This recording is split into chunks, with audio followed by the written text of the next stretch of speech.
right, hello everyone, and welcome to episode 4 of More Than Dice. We made it to 4. That means we've been a whole month now. It's amazing. Tonight we got something special for you. New high score. Yeah. In addition to Seth, you just heard there, we also have, from Privateer Press, Master Painter Dallas. Say hello, Dallas. Hello, everybody. How are you tonight? Hopefully they're doing well. Hopefully we're streaming. Master Painter. Hey, what are you going to do? I'm going to give you more titles. You said the thing, right? That's true. I accept all titles. All right. I mean, I prefer Facilitator of Fun, but...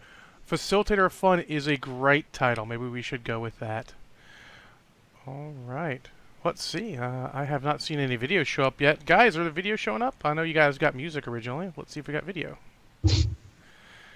Wouldn't it just be our luck, to not have the video go well? That's sort of my luck.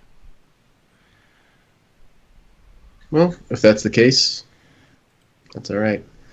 I'm in the room right now, and what I'm seeing is the pre-ramble video, the pre-ramble screen. Oh, then you should be fine in about 2 seconds when it switches over. Hey. Hey. All right, there we go. We're good now. Everyone sees us. There you go. So, welcome, Dallas. Dallas, Nice. I don't know if you realize this, but Seth's got a ton of questions for you tonight. But we have a long-standing tradition. What? Yeah, I know. What? No. Yeah, it's unfortunately that's the way we roll. Throw questions at people. The listeners throw them at us. We All throw 'em right, at I you. accept. Excellent. But our long-standing tradition, of course, is to start with a beverage update. What are you drinking there, Dallas? Well, I've been a little under the weather, so I'm kicking some sweet, icy cold water from my tap and a cup of hot tea that my son made me. Oh. Not very exciting. Not very exciting. It's but still. chamomile with honey. Oh my! Very nice. It's And very made good with for the love, throat. so it's got some love in there. It is made with love. Made with love. All right, Seth, what are you drinking tonight? I am polishing off a gin and tonic, and then I've got another one of the float your boat saisons from Parkway Brewing, just waiting in the wings. Always sounds so pretentious when you say that. Float your boat. That's a pretty good. Mm-hmm. Just for you. Saison. When it says saison. Saison. That's even better. May we welcome to the land of bad French accents. Oh, you're in Virginia. They don't get many French accents down there, sir. There's a lot of accents down here I did not expect. Fair At least a enough. couple I can't understand at all. Yeah, it gets difficult. That's awesome. So just for you, Seth, I am after I finish my shot of Serpent's Bite apple cider whiskey. I have a Smirnoff Ice screwdriver because you're such a fan of me Okay. drinking them. Well, Is it one of the delicious pre-made ones? Oh, absolutely. The Smirnoff Ice, glorious little bottle. Well, Yeah. I am glad you're enjoying that beverage. I'm so happy right now. That sounds like the cutest drink in the world. I would totally order it too. I'd be like, yeah, give me that Smirnoff Ice. Yeah, I'd do that. Okay, remember that I've got a long memory, Dallas. I will be seeing you at Adepticon. Oh my. Well, everyone, cheers. Oh, Cheers. hoist it. All right, well, there we go. So they're throwing some questions there. We'll get to whatever questions we can. Keep in mind, Dallas may not be able to answer it, may not want to answer it. That's up to him. But we will definitely try and ask him all of them. I'm dodgy. You are dodgy. If you've ever met me at a show, you know I'm dodgy. I'm real dodgy. If they ever met you Like a so, they know ninja. that you're a cool dude, too. Or Frogger. Frogger, huh? They'll know that they'll get one of these. Seth, you've seen this. Yeah. How about this one? Oh, let's see. Okay. Yeah. Oh. I've gotten that one like multiple times tonight. So I figure before we jump into our questions, do we have any recent games, things that we've played lately? John, how about you? I have been playing the crap out of Malifaux recently, but that's because I'm running a slow grow league and playing in another one down there. And I got 3 games in this week, which is pretty fun. Luckily, with the Malifaux slow grow, as I mentioned, you almost never get points for winning. You just get points for playing and doing fun stuff. So, super cool. Dallas, you get any games in, or you been a bit too busy recovering?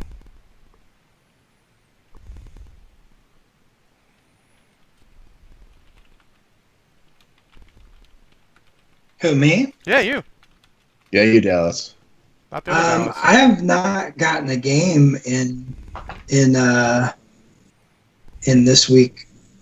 I didn't even get a game in at Gen Con. I was busy, but definitely I've been playing a lot of Fallout 4. Fair enough. Nice. Which is a break from my usual Dark Soulsing. Fair enough. Are you dying as often, though? Oh man, no. That's impressive, because Dark Souls is one of those games where you die like it's your job. No, but I want to get some Company of Iron games in soon. Oh, I'm so looking forward to Company of Iron. Yeah, but I've got like I don't even want to say how many hours into that game. So, dude, oh my god, like I've got so many plans for Company of Iron right now. It's crazy. Like, Is that what the trenchers are for? Be honest. the trenchers are for my Company of Iron. They're part of my Filthy Five, even though there's 6 of them. Okay. They've been a lot of fun to paint. I got the last 2 here. I got my little express team, Nice. which I've gone through and I've named them all because I'm a big narrative guy. So like coming up with like a little narrative and having fun and story driven games are kind of the way I like to play. But I'm eyeballing some Northkin. Yeah, those models look sweet. Do you usually pick your armies more on appearance or on play?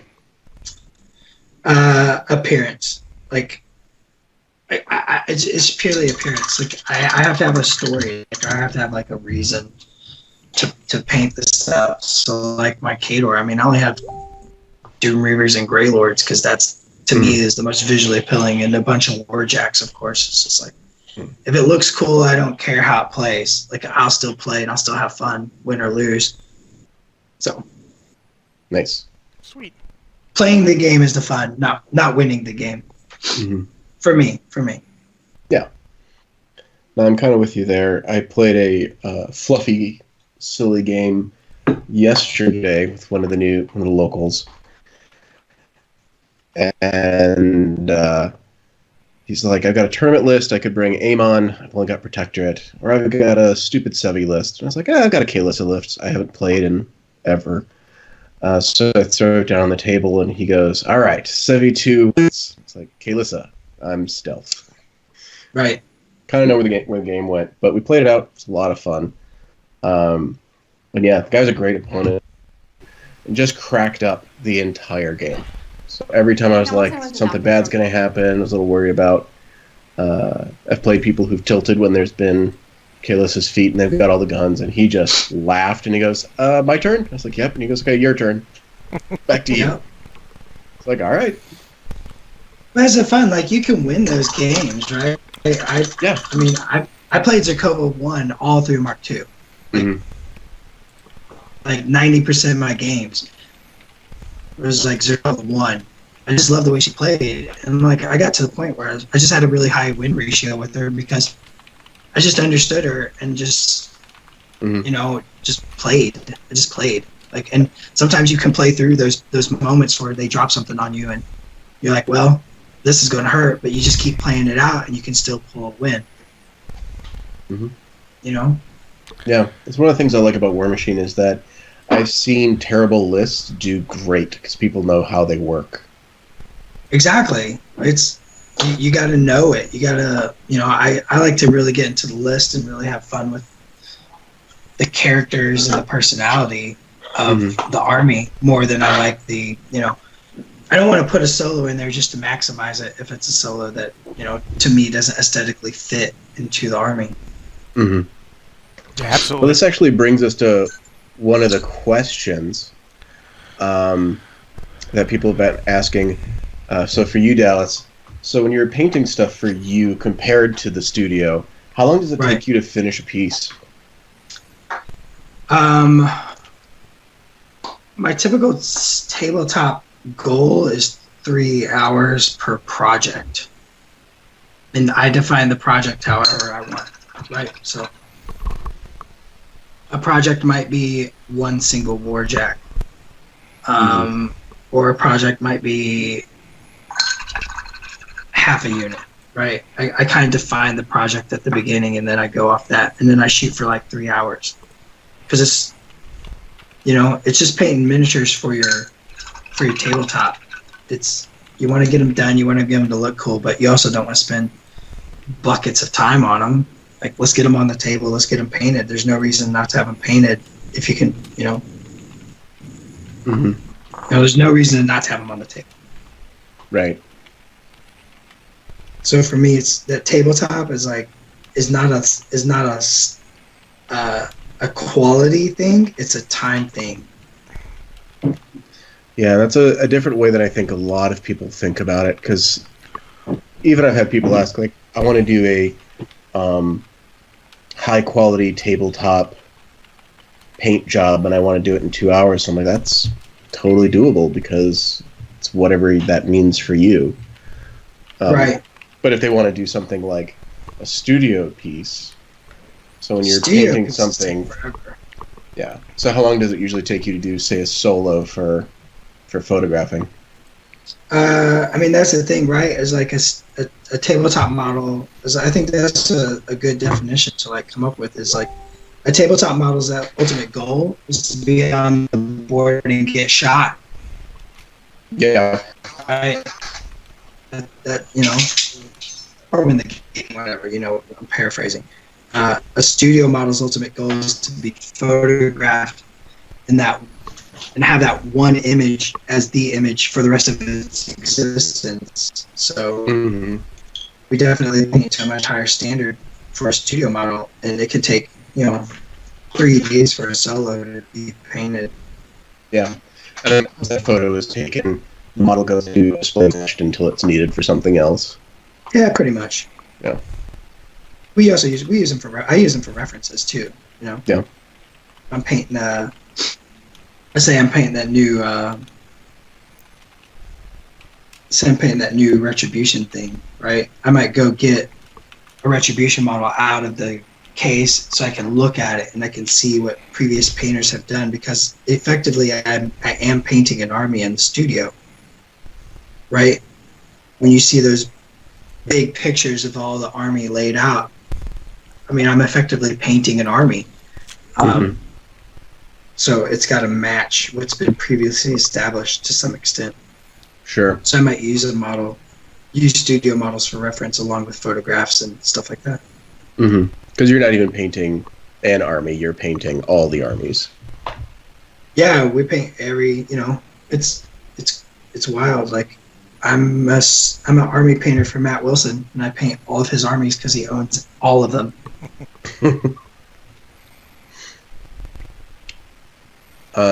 Cool.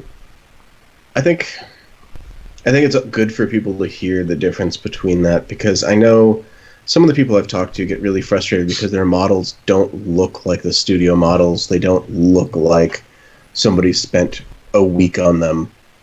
And I know that one of the reasons why I spend so much time on my personal army, where I will spend a week on, like in this case, I just finished the three-person unit, the Spears of Syra, and I'm happy to spend a week on them, and I'll put them on the table, but it's because I'm actually practicing particular techniques, getting ready for my next display piece. Right, that's different, right? Yeah. You've established a parameter of what that model is supposed to represent or what that model is supposed to do. And I think that that's what people sometimes forget to do, is establishing that parameter, right? Yep. I don't want to spend a bunch of time on my, like, maybe someday I'm going to realize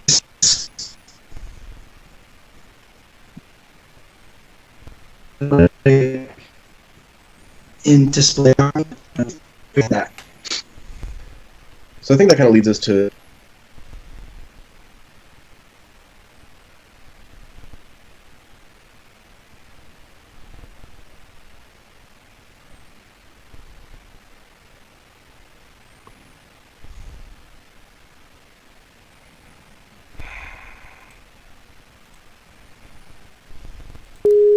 is to manage the painters, manage the manage our training specialists, and to manage our engineering department. So it's basically my job to take the a model from.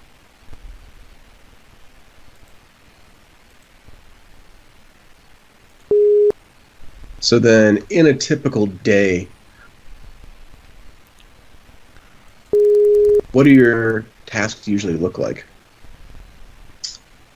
It's a bunch of reviewing sculpts and like looking at sculpts and stuff like that. Looking at paint jobs that the painters have done and talking to them about, that kind of stuff.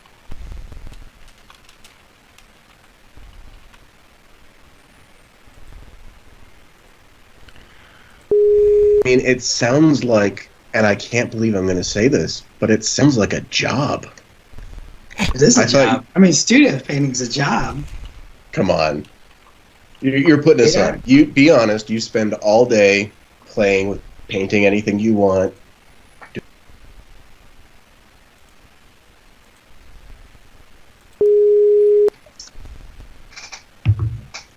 So, one of the questions that people asked was, so how come the models that you get to put together and paint are in such better condition than the models that we get to paint?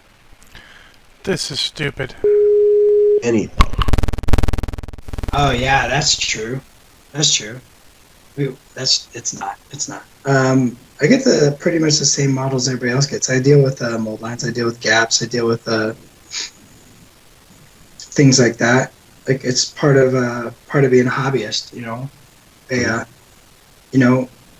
We spin up the models, and the studio gets a copy, right? It's still got to be assembled. It's still got to have a gap filling. It's still got to be filed down with the mold lines.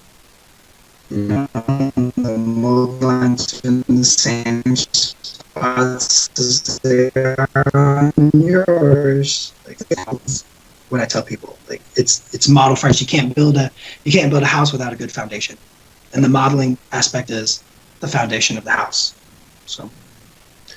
So when you're getting your pieces, do you have any tips for folks on how to clean mold lines, like in hair or along faces, those really hard to get to spots? Yeah, take your time. And there's several different types of blades. You have your typical. Where's my stuff at? Where's my stuff? Let me see if I can find something here. So you have your typical, like, P3 blade, right? Everybody knows this guy, right? Mm-hmm. The triangle blade. Like, this is your workhorse, right? This is your stuff and the big mold lines and stuff like that. But definitely finding there's X-Acto, or not X-Acto, but there's blades that are like little curved things. Mm-hmm. You can get those, and those are really good for like those little fine mold lines across the face. You just remember, if you can feel resistance, feel resistance, it's a problem. Like, you're cutting too deep. You should just shave. Mm. So it's like another thing is, like, a lot of times, you cut with the blade, you might cut, but you can also turn the blade away from you. You can scrape and do a scraping motion, and that will gently remove mold lines. Things like that. Cool.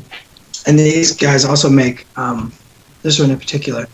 I've sanded this down and rounded the tip so it's not sharp anymore. Like I can actually run my finger across it. It's not sharp. The blades of these P3 hobby blades, if you dull them down with some sandpaper, you can make really good sculpting tools to go along with your other sculpting tools. Nice.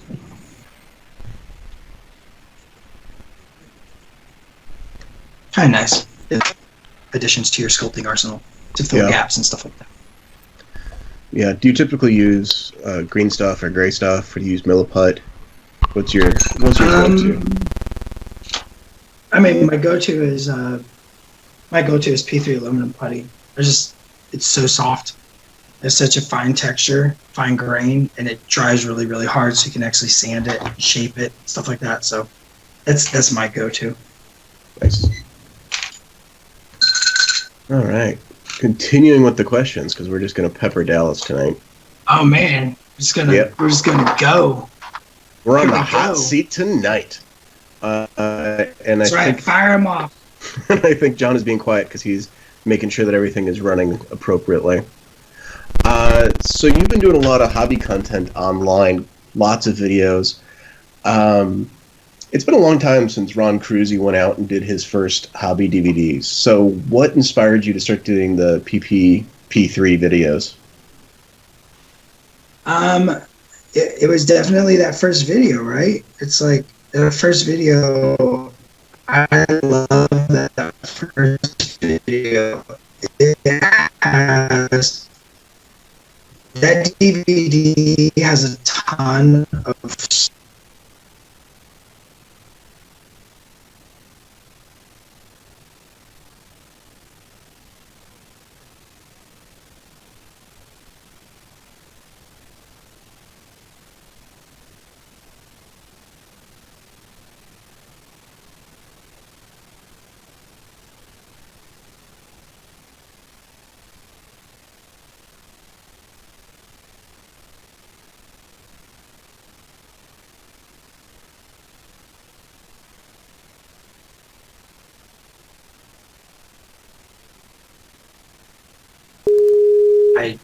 I just figured, like, let's try this. Let's give this a go.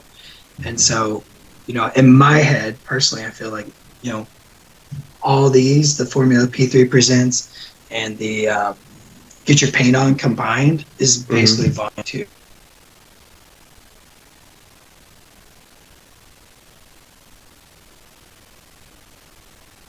Teaching people.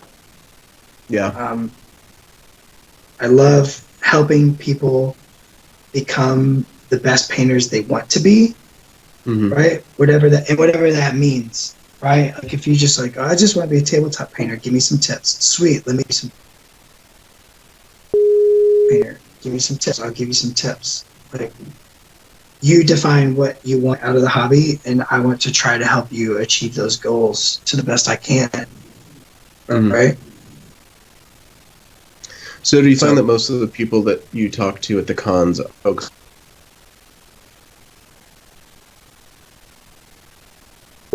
just wargamers looking to get better? I think it's just a really good mix. I get a really good mix when I go to a show of, people who just, they're like, I just want to paint this to go fast, and then I can show them a couple tricks, right? But then also there's guys like Chris Surrey, who just won the P3 Grandmaster at Gen Con, and I've known that guy for years and years, and always giving him feedback and help push him. So I think it's a just nice mix, which is awesome. That's awesome.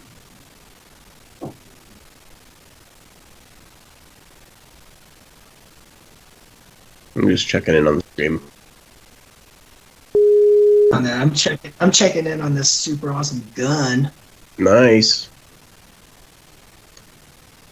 So since you brought up Chris, what's it like judging the P3 Grandmaster competitions. Can you tell us a little bit about that one? It's a painting competition, so it's kind of interesting, right? It's Mm-hmm. you got a lot of things to look at and a lot of high end paint jobs to look over, and um, it's just I'm just fortunate that we have like the high end enjoy the feedback and to make themselves better, right? Because that's what it's all about. It's like Yeah. everybody is super super awesome, right? They get their feedback, and then the next time they see me at another show, they're just like, dude, I took your feedback, and when you see my piece, it's gonna be awesome. Feeling that you know like Mm. I pushed them a little bit, and they went home and they took that to heart, and now you know they're trying to better themselves. That's amazing. That's like Mm-hmm. the best part about this painting competitions, judging those painting competitions, and the beautiful pieces. Sorry. No, no, go on. Um, I know that in the past you've taken part in some of those competitions, and you've gotten to be the competitor. How?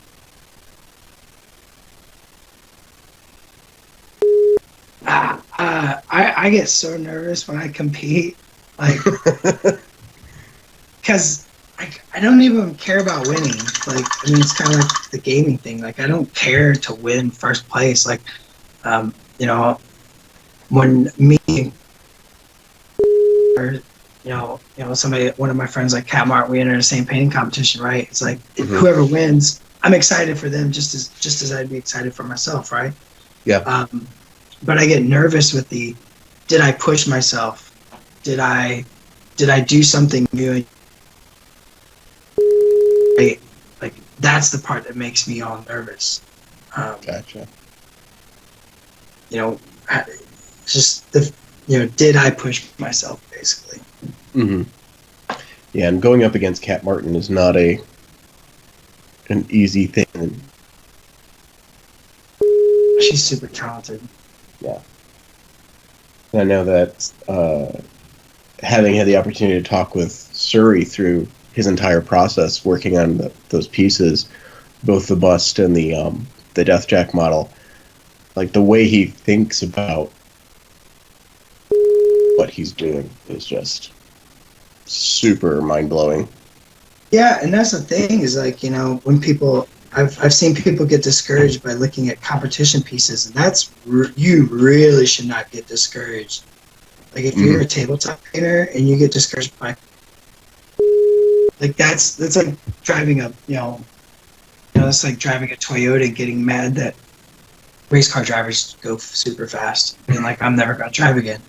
Yeah. It's just a different thought process. Like it's just a totally different thought process and a totally different time.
So are you thinking See about that? participating in anything?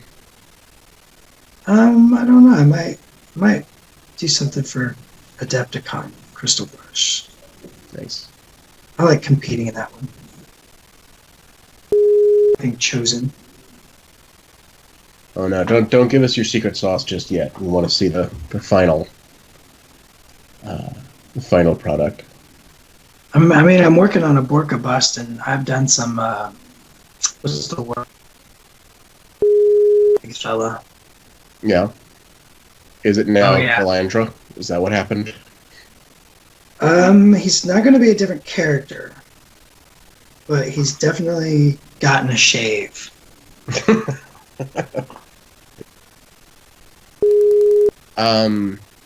So here's a question that we've also heard a couple times. Hold on for a second, Seth. While I got a chance, I'm gonna stop it for a second, restart everything, and jump back in a minute because I keep restarting Skype like twice a minute. Okay. So hold tight, guys. Be back in a minute. Life at P3. We're going to keep going with that conversation. Yep, we're back, guys. Sorry Right about on. that. Not a problem. We know that technology is a fickle mistress at best. And Gonzo, when you hear this, remember, this is why we need your computer. So, Dallas. Hello. Hi. So we got the new Grimkin Pink. So we got Piggy Ink. We got the new Flesh Washers. So is the P3 line expanding beyond that? Or what are the current plans? There's always a plan. And that is how you dodge. I like it. Awesome. Yeah. I wanted to get at least one question in there that I knew that was going to be a good dodge, because Dallas dodges are amazing. Okay, so... I'm painting my guy. That is a painting guy. I like both of them. Are you using any new paints on him? Using Deathless Metal, Gravedigger Denim. I used the new Flesh Washes. Like I'm stuck on those new Flesh Washes. They're just great. They're just perfect for tabletop. Even studio. I tried them. I've been using them in studio as well. So. How have you been using them in the studio? I actually painted a face studio level with them. So, I mean, it's a little more blending with the wash because you can blend a wash. A little more, blending of the highlights, but still just using the flesh washes and Midland Flesh and Ren Flesh, and was able to get a studio level face out of it. So that's pretty awesome. Or tabletop, like I just do Midland Flesh, wash it with Caspian, take that Cossite Flesh wash, put it just in the deepest recesses, and then just do some little highlights with Ren Flesh. Done, tabletop. Nice. So, you've done a lot of painting over the years. For PP, for your painting service, 50-foot robot. You've done a lot. So, out of everything you've painted, what have you been most proud of? Have I told you this story? I might have told you this story, Seth, before. I don't know. You have to tell the story first. So, I never thought, of course, I never thought I would get hired at Private Press. Never thought it was actually going to happen, right? And I started working there my first day and found out about New Edition, right? And it was just like, oh my God, what? Oh my gosh, right? And it's just like, and then we started painting those the battle boxes, the new battle boxes for the New Edition. And I painted Kozlov for the battle box. And I was sitting there in my desk at work, and I'm painting Kozlov, and it just had that moment, that nostalgia, right? That little flutter in your heart of like just remembering seeing War Machine Mark I when it very first came out at my local game store, and reaching up and pulling that Khador battle box off the shelf and just being completely blown away by these big red robots, right? And you had the Juggernaut and the Destroyer, and you had Sorsha, and just completely fascinated with the art and the style and the just the concept. And so when I was painting Kozlov, I had that. It's just all those things came back to me, and I just kind of got overwhelmed with like I'm painting that battle box now. I'm painting like, holy cow, I got the chance to paint the battle box. And so I think I'm really proud of Kozlov. Nice. Just that moment. That's a good moment to have. it was super, all emotionally and stuff like that. And I'm just proud of him. Like it was a fun face to paint. I used some really fun photo references for his face. I actually used what's his name, Hugh Jackman as his photo reference for his face. That's sweet. So just really proud of Kozlov. Mm-hmm. So, all right, for a lot of people, you've got the ideal job. You get to play with little toys all day. You get to see all the cool stuff first. Sure. You get to come on this show. That's pretty awesome. That's pretty awesome. So how do you relax and unwind? Are you going to go play some Warmahordes? Do you paint models? What do you do to recover? I play video games and read books and play. I'm getting ready to play some Company of Iron games soon. And I still paint miniatures. Like, right? I still paint miniatures. Yep. I don't hide my progress. I mean, get your paint on is basically me painting a lot of times it's me painting my personal projects, right? Because it's showing a different technique and different style of painting than studio stuff. So it's I mean, I still paint miniatures and still get excited about new stuff. Like that's the curse of seeing the new stuff first. Like seeing something and not being able to talk about it for 2 years. Man, that's Okay, so like, what's the model that got you most excited about Grimkin? Oh my gosh. I mean, Skin and Bones just blew me away. But I really love the Heretic. So I think those two really excited me a lot. But as I painted more, man, that Wanderer miniature is just super tight. It's just a super tight miniature. So, and the Dreamer, I still got to paint the Dreamer. I've painted all the Defiers except for the Dreamer.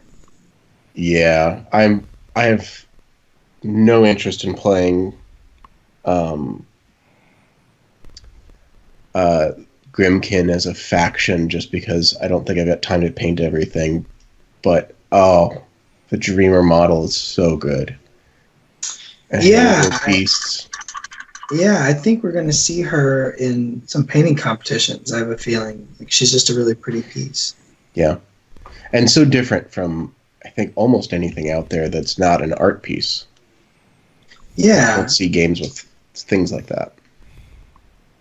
Yeah, she's really unique. I mean, hopefully I'll be painting mine soonish. And of course, like mine's got the fire, so I got some plans with that. But I think she's going to be a popular miniature for people to pick up. That even don't just play the game, but or play Grimkin, but pick up to paint just because. Yeah. So another question for you. So as an artist, and I know you and I have talked before about whether or not you are in fact an artist, but we'll pretend for today that you're an artist. Okay. Do you feel like being a studio painter is meeting your need to create art, or do you like to get your artistic scratch itched somewhere else? I think it definitely does. Like, I mean, I still get to put on my headphones. Like, I mean, with my new position, I don't do a lot of studio painting. But, being able to put your headphones on and just kind of get wrapped up in the process and the, how am I going to make this color, right? Yep. Those kind of things. But also just, I do come home and I draw. I'm starting to draw more. And I have a little group of artists that I meet up with once a month, and we talk about art and our current projects, and they're trying to push me to do some more stuff like that. So I think it scratches it and feeds it, but I can always do more, right? I think we all can. Truth. I mean, it's all about, that's the thing is like, I hear a lot of people like, well, I don't have time to paint. I'm like, well, what'd you do last night? They're like, well, I watched this new television show. Have you seen it? And I'm just like, well, that's why you didn't have time to paint. Like, you got time. Everybody's got time. You just got to make the time. Yeah, I've got I have the opposite problem. I make a little too much time to paint and should probably be doing other stuff. But Yeah, that happens too. I can definitely relate to that situation. I've definitely done that before. All right, so we're on to the silly questions. Ready? Oh, boy. Uh, Does this have to do with breakfast cereals? no, I'm going to leave Andy all those questions because I know that the answer is Quisp. Oh, man. Dude. Stuff is the bomb. That stuff made my Stuff teeth is just hurt. the bomb. What is it? Quisp. It's like Captain Crunch, but kind of soft and puffy. Yeah. And like enough sugar that the base of your brain kind of vibrates. Mm. I've only really seen it in the Midwest. I don't think it gets out anywhere else. Okay, so what is your favorite color to paint with? Favorite color to paint with? Yeah, like what do you if you think back, you're like, you know what, this works its way into a lot of stuff. So my typical answer when people go, "What's your favorite color?" is done. That's my favorite color. Finished. Completed it. Yes, favorite color. I mean, man, that's so tough because everybody wants to say coal black. Everybody loves coal black. But currently, I'm finding myself using more and more sickly skin, which is one of the new Grimkin colors. Yeah, me too.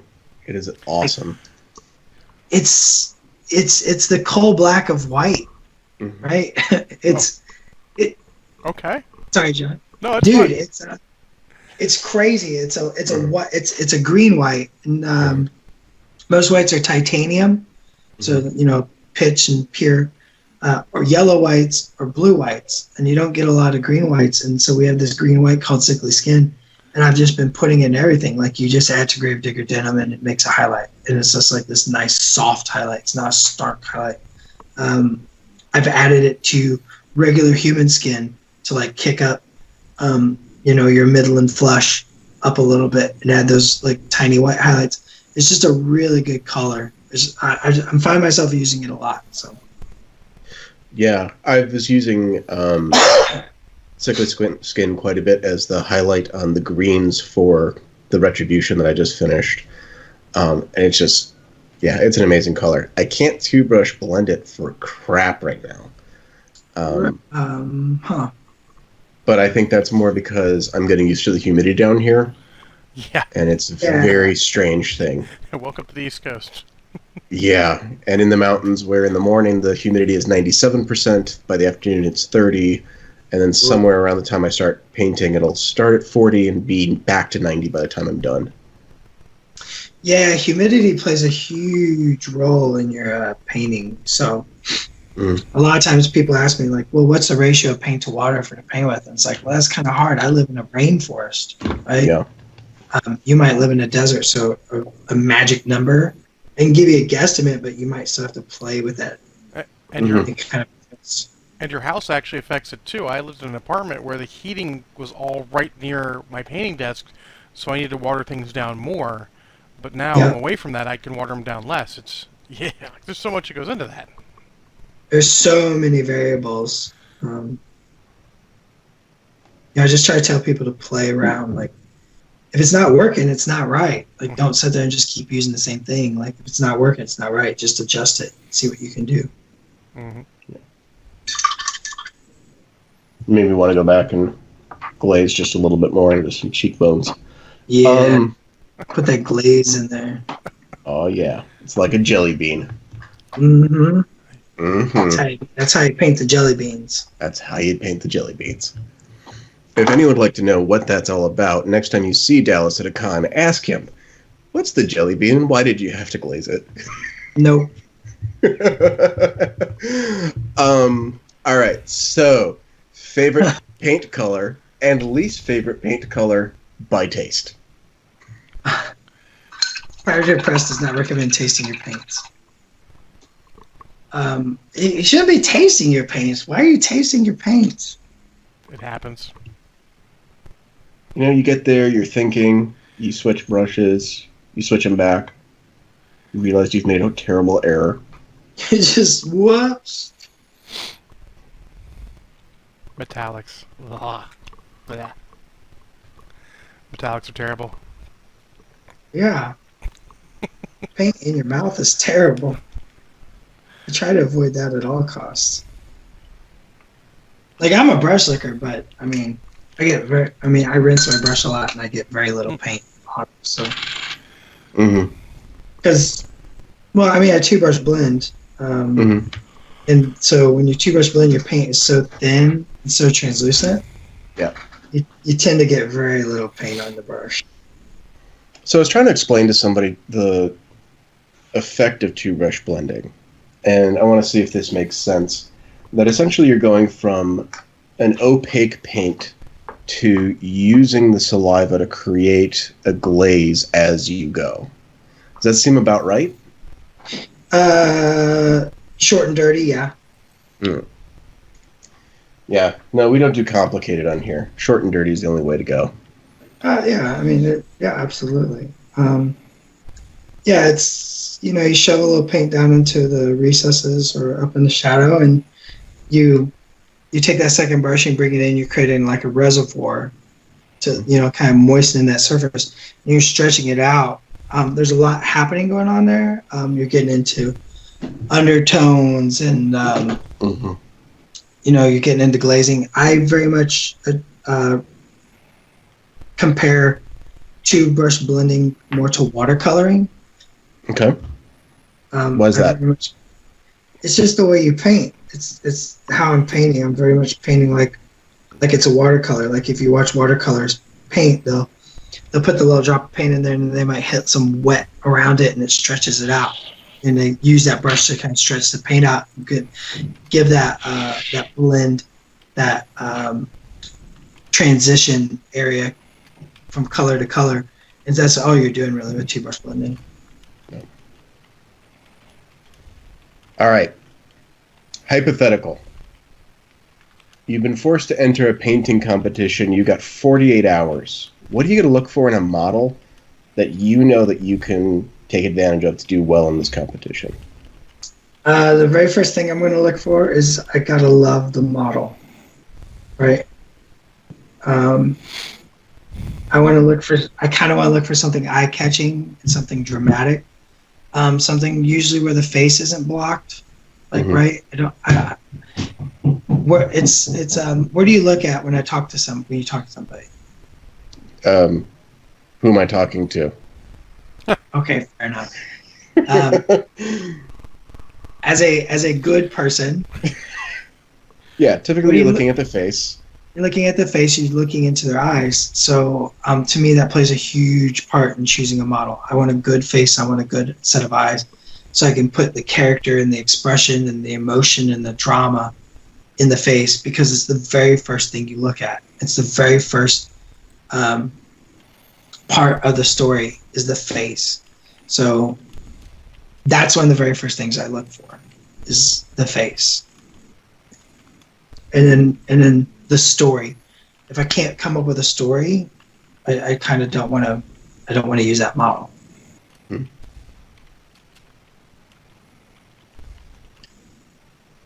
It sounded like a Seth question that he wanted answered. Yeah, that was a real question from me.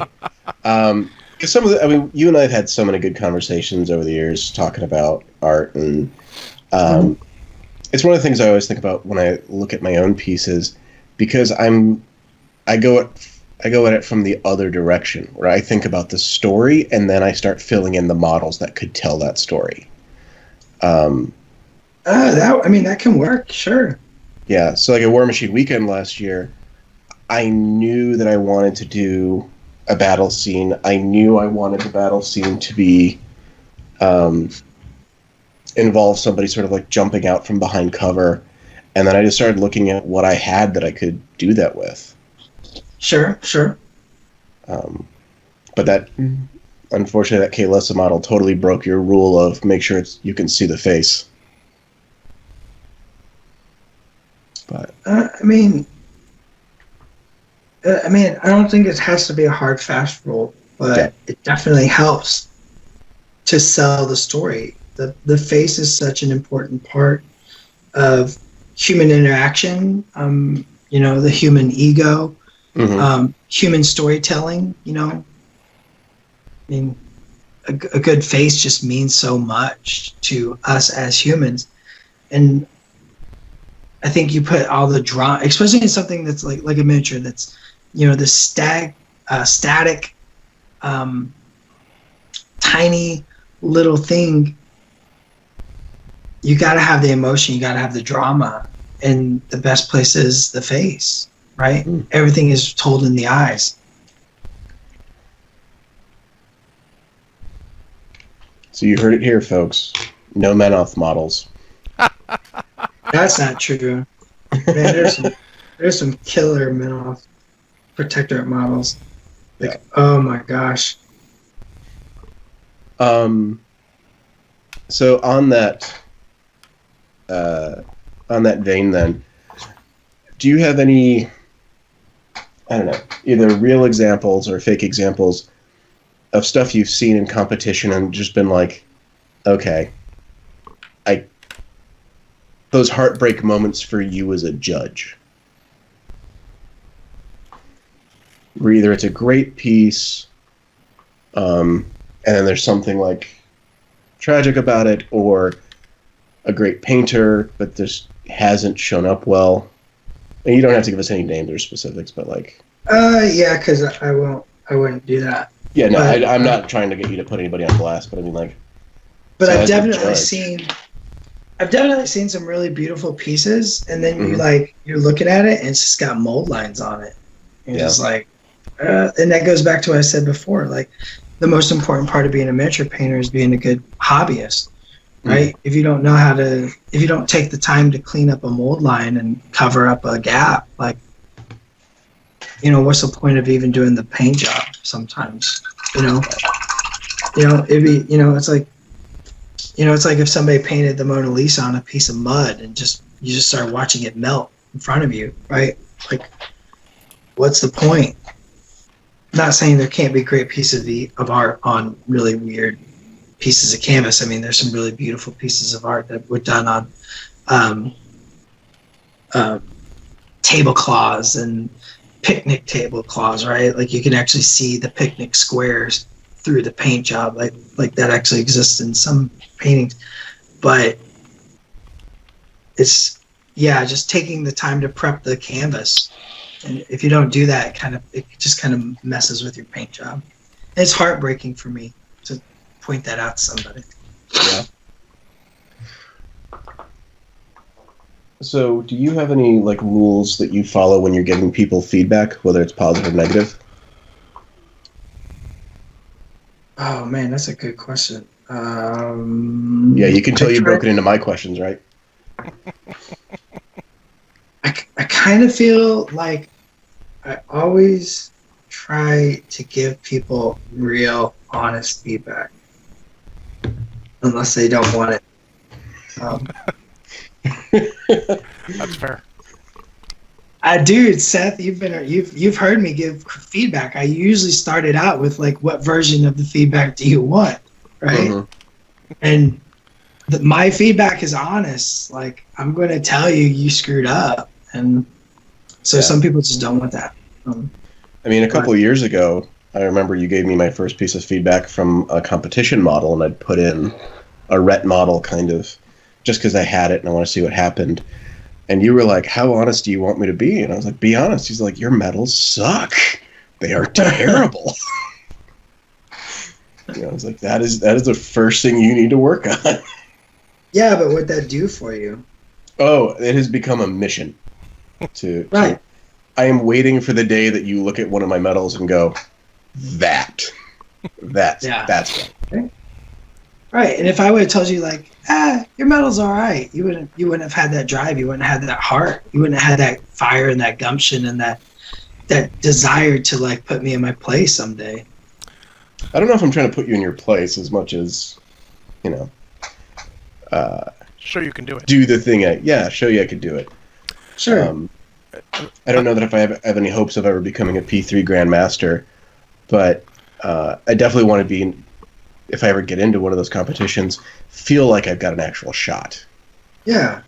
That always feels really good to, really just feel like you got a shot. I mean, Ron gave me my first feedback, and it was harsh, but that's what I did with it. I took it home, and I was just like, you know what? Next year, Ron Cruzy, I'm going to show you. I'm going to show you. And then I show up next year, and he's just like, what about this? I'm just like, ah! But it wasn't that first thing. It wasn't that first thing. It wasn't. That's right. It was never the same thing twice.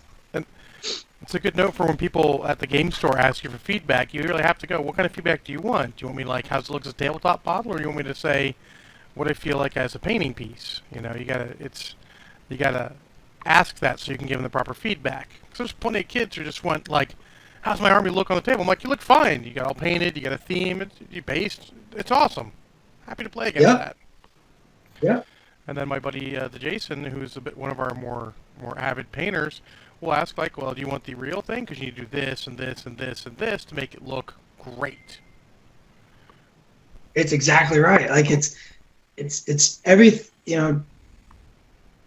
miniature painting at different levels really just serve different purposes. Like people don't take their, P3 Grandmaster models and put them on the table usually. No, God, no. Like, I've actually had the pleasure of playing with, some Golden Demon winning models on a table because the guy's like, yeah, play with them. That's what they're for. I'm like, all right, dude. I play with them. But that's super rare. Most of the time, it's just their display pieces. Yeah, they serve a different purpose.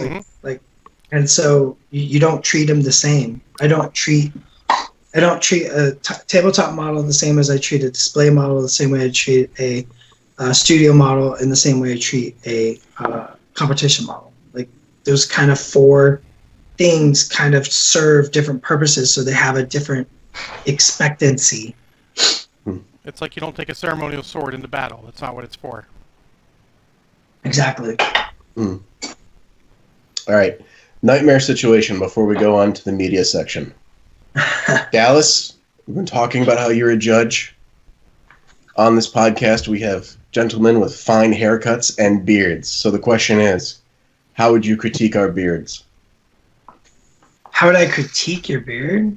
Yeah. Well, unfortunately, on my little screen, all I got is a little picture of John. I don't actually have John. I can't actually see his beard. Well, that's fine. That's why you get to critique it. I mean, you got some art there. I mean, you could try harder at growing it, definitely. I don't think you've really put in the time and effort into that piece that you really should be putting into. That is absolutely true and fair. I'm new to the beard game. Mine comes in. I look like a hobo when mine comes in. So I just don't even try. I'll keep my little goatee. Mine was a whim. I was starting to grow out, and I was going to an outdoor football game in January, and I'm like, I'm not shaving before this game because that seems dumb. And then he got past the itchy point, and I'm like, done. I'm ready. Done. I'm good. Let Let's it keep in. going. So Dallas, be honest. In order to be a studio painter at Privateer Press, do you need to be bald with a beard? Man, there for a little bit, I thought it was true. Like, I thought we were building like a. No wonder Cat didn't put in again. Yeah, she That didn't would have have been a odd. beard. She can get a yarn beard. I've seen that. My roommate made one. It's awesome. It's amazing. Brendan is definitely a bald and bearded man. And that man, he has a majestic beard. He does. It is glorious. And I love his little beard ponytail that he wears. That's the cat's pajamas. The cat. The bee's knees, so to speak. The bee's knees and the cat's pajamas. I can't say bee's knees too much or you'll summon Hungerford. Oh, fair enough. It's like the Candy Man. Look, the way my Skype works, it wouldn't surprise me. Suddenly he shows up on Skype. It'd be like, that makes sense. But we just hired another painter. We hired a fellow named Jordan, and he has got a full head of hair and a beard. Well, beard, so at least that's good. That's okay. So he can shave next week. Just take it. We keep threatening that as part of his review, his 90-day review is we shave him. One of us. Oh. So I think that's it for our massive number of questions for Dallas. Yeah. I feel like there was more questions. I thought you had more questions. There were more questions, but just in our conversation, they naturally came up. Okay. So I kind of let them go. I guess we could do the one that's we sort of danced around, but yeah. So you just hired a new studio painter. Mm-hmm. When you guys were thinking about what it takes to be a studio painter and what it would take to really cut the mustard at Privateer Press, what are the major considerations you have? I mean, I definitely look for somebody who, you want somebody who loves a game, loves painting, that kind of typical stuff, right? Mm-hmm. Somebody who's going to work hard and practice to be a studio painter, right? Definitely, a lot of times akin studio painting to not being an artist, but more of a craftsman or a designer, because you don't really art, right? You have to stick with a color concept. You got to stick with the established scheme of the different armies. So you got to have somebody that's good at color matching and somebody who just, wants to just really paint miniatures. So that's kind of what I look for. Yes. Sweet. John, what do you look for in a studio painter? Someone who can paint the crap out of some models. And someone who is Yeah. reasonably fast. I could tell you stories of an old GW studio painter who occasionally had to paint just the front of the model for pictures in White Dwarf. I am not making this up. It is all true. Yeah, we don't do that. I have a very strict rule about not doing that. I will never just paint the front of a model. That was not ever his goal. It just sort of happened that way because of deadlines. Because I tell you, monthly White Dwarf deadlines back in the day were they were a goddamn.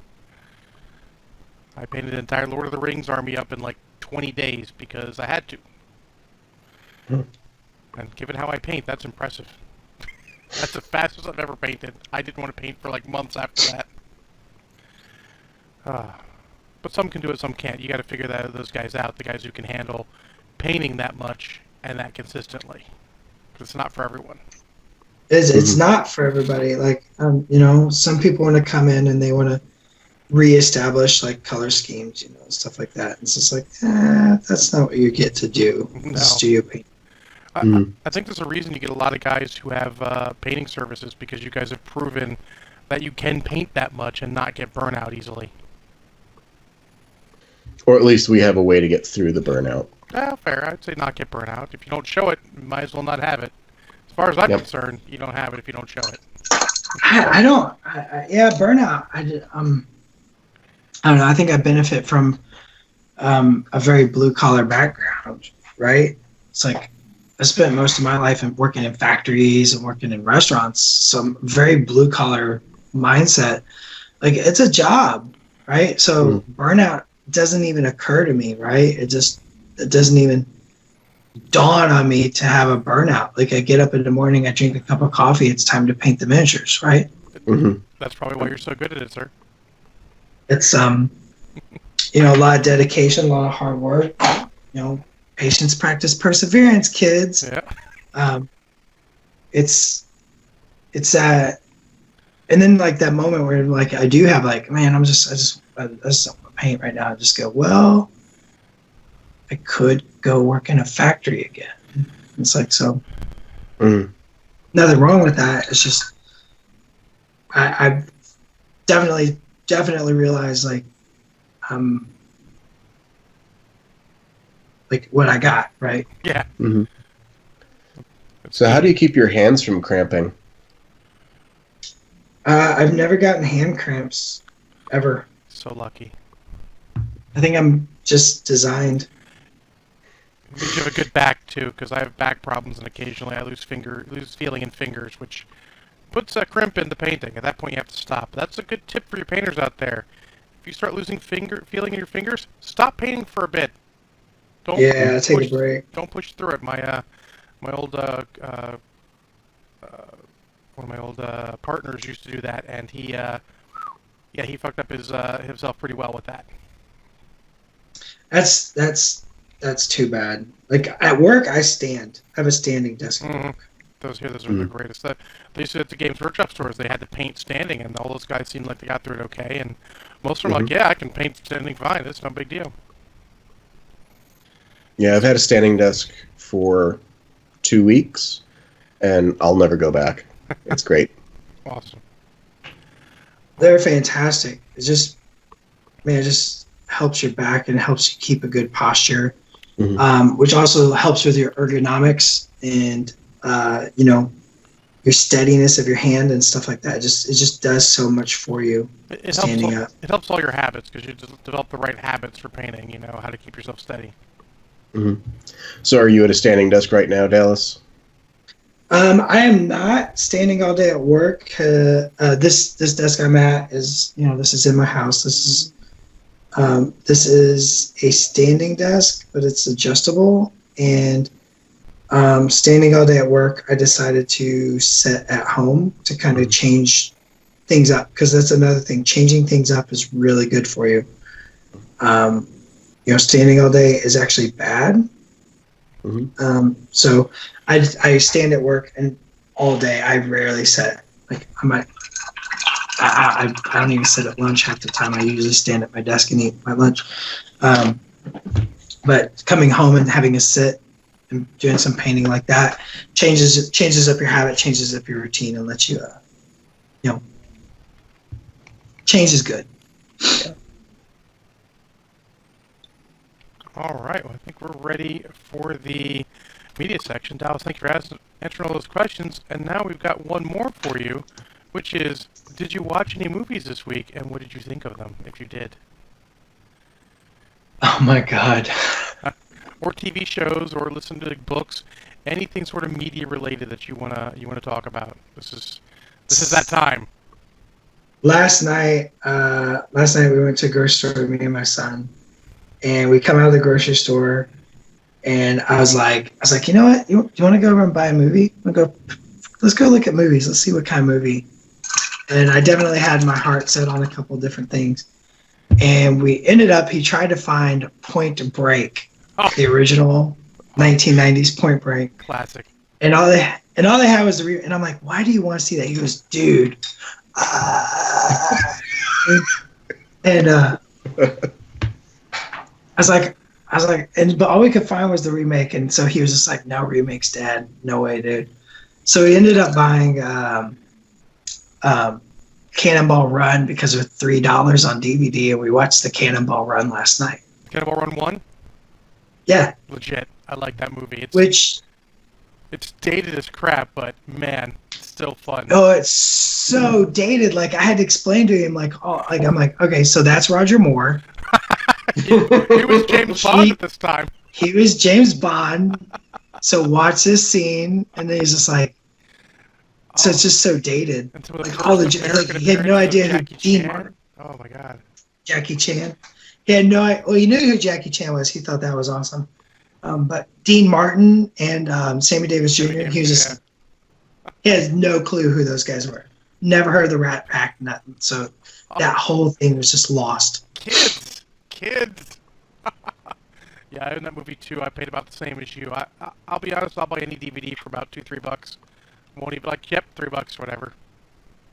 He talked me into a couple months ago. He found Anaconda on Blu-ray for $4.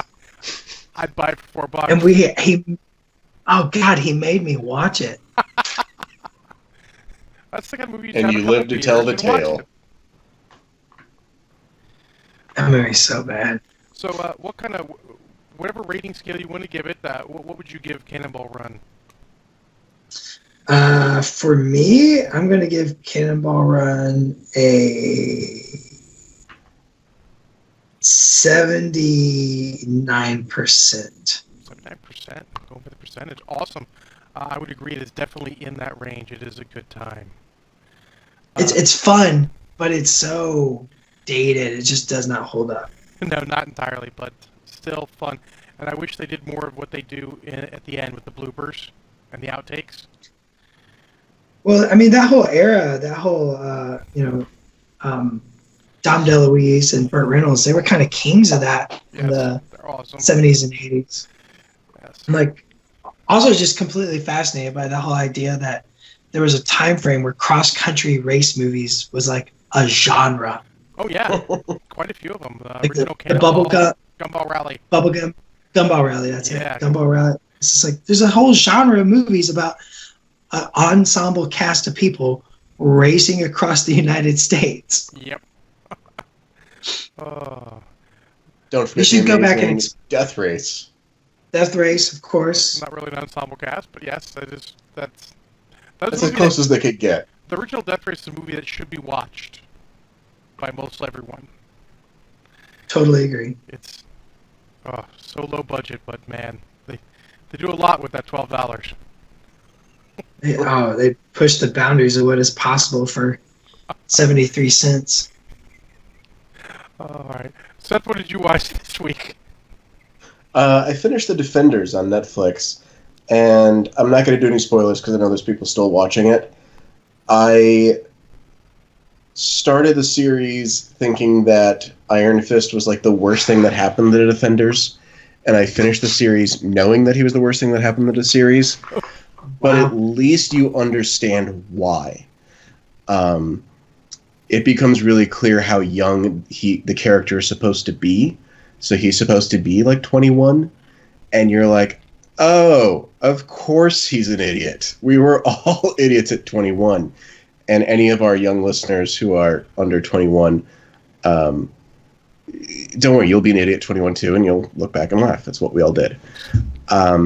I would give it 2 shots of Kraken. That 2 shots will get you through, but that's an entire series of 8 45-minute episodes. So spread it out. It's not terrible.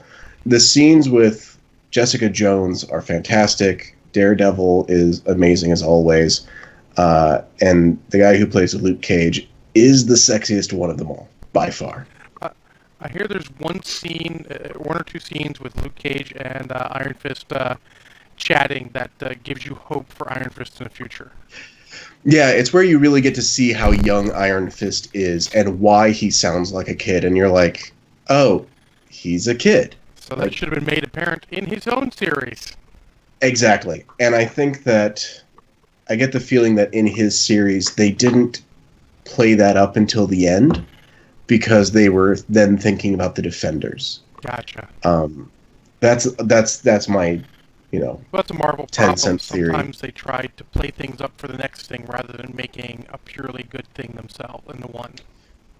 But I think they could have done that really easily in Iron Fist if they had just started with episode 1, not with him being angry. I've been calling him Arrow Light all week. Yikes! That's not a horrible thing. Actually, I don't hate Arrow. The series got to CW. Yeah. And I think that they could have just played up both his youth and his inexperience. And they tried to make him like this happy-go-lucky, barefoot hippie rather than somebody who's like, I think it would have been interesting to watch him just get taken advantage of.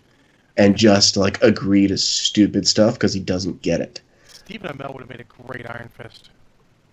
He would have. That's too bad. Yeah. All right. What you got, John? What do I have? I didn't have a lot of time to watch movies, so I made sure I watched one today. I just jumped on Amazon Prime and found something potentially horrible to watch. So I watched Star Raiders: The Adventures of Saber Rain. Wow. And with a title like that, you know how good it isn't. Mm-hmm. Wow. It's B-movie. I went in expecting B-movie. I got B-movie. But I got B-movie plus. So this is going to sound... The main actor in it is Casper Van Diem, so you know that's quality right there. Cynthia Rothrock is the only other person in this movie I've heard of, and she's in it for approximately 2 minutes. She has, like, maybe a half dozen lines at the end. It's just like, why? Okay, she needs a job too. Give her a paycheck. So this is the epitome of a movie that is aiming for way higher than it could ever achieve, but puts enough into it that it's actually interesting. The story is not terrible. It's like, I could see this being a series of books that was actually legitimately good. Or if it was a high budget movie, on Star Wars, Lord of the Rings budget, this could have been amazing. It's got enough there that they could have made it something great, but being that they had a low budget, they did the best they could. The acting is mediocre, but not terrible. A couple times it's a little awkward, but whatevs. The computer graphics are, well, they are. That's about all I can say about them. But they're not as terrible as the Scorpion King in the second Mummy movie, which is my barometer for totally out of place horrible graphics. They're like, yeah, obviously they're cheap, but they were okay. The costumes were okay. I mean, it has a decent story. You watch it and you're like, I enjoyed that. I didn't hate it. I feel like I got something out of this. But you also get that sort of taste of wasted potential in it. And it's so setting up for a sequel that it's never, ever, ever going to get, probably. Even though I'm sure I could hire, Casper Van Diem to do a movie for what I got in my bank account right now. But it was okay. He was okay. This trying a little too hard to make him that, because he of course plays the titular Saber Rain, and he's just trying a little too hard to have those '80s sort of catchphrases. What was his catchphrase? It's always got to be the hard way. But I gave him a pass on that because there's one. Wait, that's his phrase? Oh yeah. That's. Because he tries. I don't know if that's really a phrase. Oh, he says it like 5 times. That's his. Does he then do it the hard way, or does he then it's always got to be the hard way, and then he pushes the button to the elevator? No, it's always been the hard way. That he I got to go take out this Star Cruiser. I got to go fight through this thing. He then does the hard way. It can't be the easy way. I mean, I gave a pass though because at one point his companion looks at him and says, "We can't leave until you say it." So I gave him points for that by hanging the lampshade on it. Like, we know this is a line we're trying, but it was okay. If you guys have an hour and 23 minutes, because it's only an hour and 23 minutes long, and that is also a saving grace, because a bad movie has to know when not to overstay its welcome. Give it a shot. It's ostensibly sci-fi, but it sort of ends up being low sci-fi because it takes place in the easiest possible place to film it. That would be a forest. Aside from some space scenes here or there, it's not a bad time. I give it about 2.5 shots of crack, and it's like watching, one of those standard action movies. I may enjoy it a little more just because, I saw the potential in it. It kind of reminds me of the Chronicles of Riddick, where there was so much other stuff going on. They hinted at such a bigger universe, but it never actually delivered enough. It's a lot like that. Though, I mean, obviously, Vin Diesel is much cooler than Casper Van Diem. I'm sorry. Yeah. But, yeah, give it a shot. Amazon Prime for free. How can you go wrong? You're paying for Amazon Prime. If you just sit there and hobby watching it, you don't need to look up too often because it's not, the graphics are amazing. But that was it. The only thing I watched this week, and didn't even watch any TV shows, so this is crazy. That's not like you. I mean, remember, well, so, quick story time. I did have my battery die as I was leaving work at 2:30, so I didn't actually get to leave work until normal time. Ah. So lost a little time there, plus a bunch of stuff going on, and my back has been crappy all week. So, whatever, you get through it. Had some enjoyment. I gotta say, you talked me out of watching that movie. It saved you. That's what we've just done, Dallas. As a thank you for being on the show, we saved you from having to watch Saber Rain. No. If I'm going to save you for one thing, Dallas, just take my word, my heartfelt word. Do not ever watch Atlantic Rim. Do not. Just don't. Man, I've almost clicked on that so many times. Don't. Please. Don't. I'm always just like hovering the little mouse arrow over it, and I'm just like, how bad do I feel about myself today? So if you think back to War Machine Weekend, the one time we met when we were streaming Pain Without John live, we watched the Turkish Star Wars live. This movie is so much worse than Turkish Star Wars. It's, oh my god, don't, just please. Wow. Yeah. It's. I think if you survived watching Anaconda in Blu-ray, you and your son need to have a little father-son time with Atlantic Rim, and just see how far you can make it. It's a challenge now. Well, but that's like the funny thing is like, so he's like, I like crappy movies. Like he goes, and he tries to like break them down and like what was good and like what were they trying to achieve and like what did they fail at. Like it's very interesting to hear how he breaks it apart. He needs to watch. And we might have to watch this.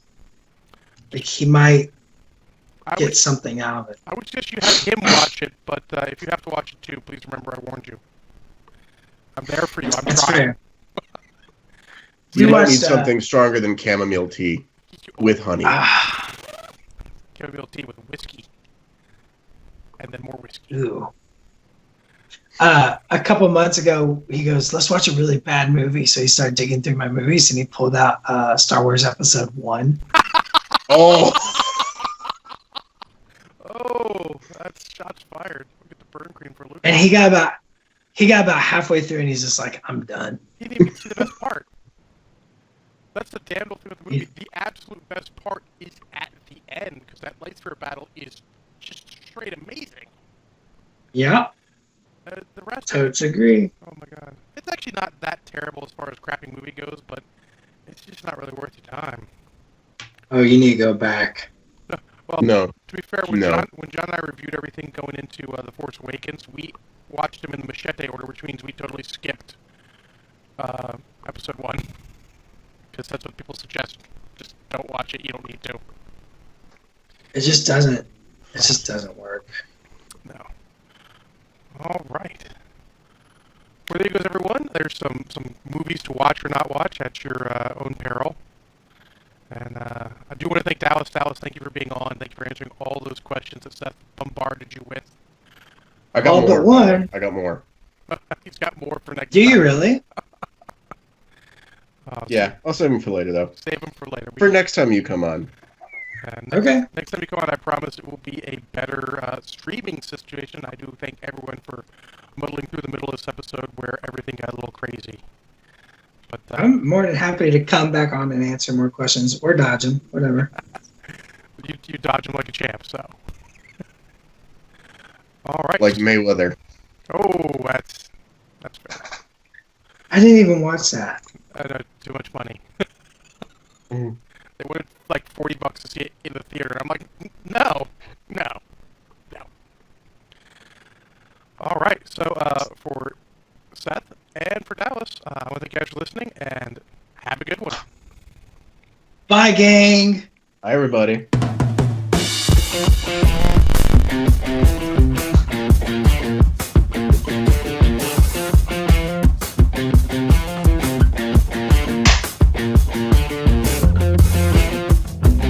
I like that we got that high five in with the music. Technically, there's music right now.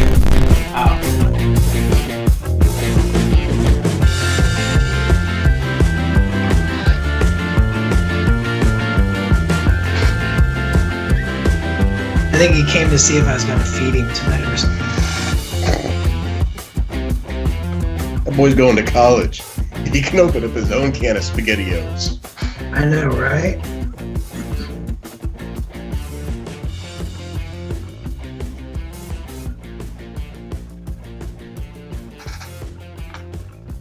Man, I'm so close to being done with these guys.